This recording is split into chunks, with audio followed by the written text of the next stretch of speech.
The Trump administration has overplayed this hand in this particular case. Is that your sense also?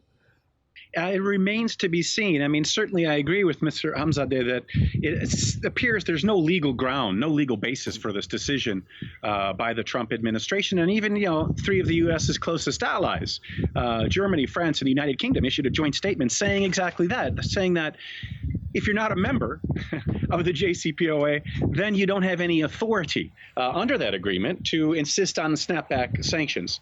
But what the Trump administration is saying is something different, I think. They're saying, regardless of whether we're legally party to this agreement, this is what we want you to do.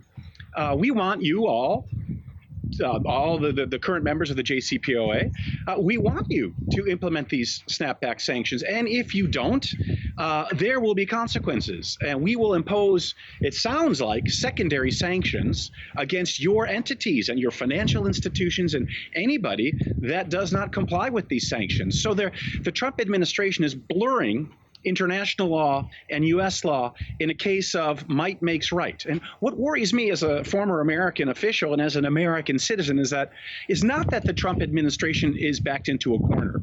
Those secondary sanctions are potent. My worry is you can only use those so many times until everybody else in the world says, we've had enough of you.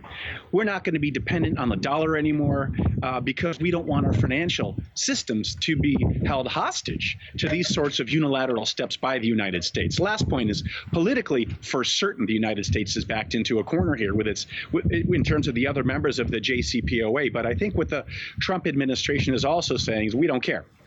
Our primary foreign policy goal right now is to squeeze Iran as much as possible. And so I think that's where the focus of the Trump administration is right now. And trying to squeeze Iran in this way fits right in. Absolutely.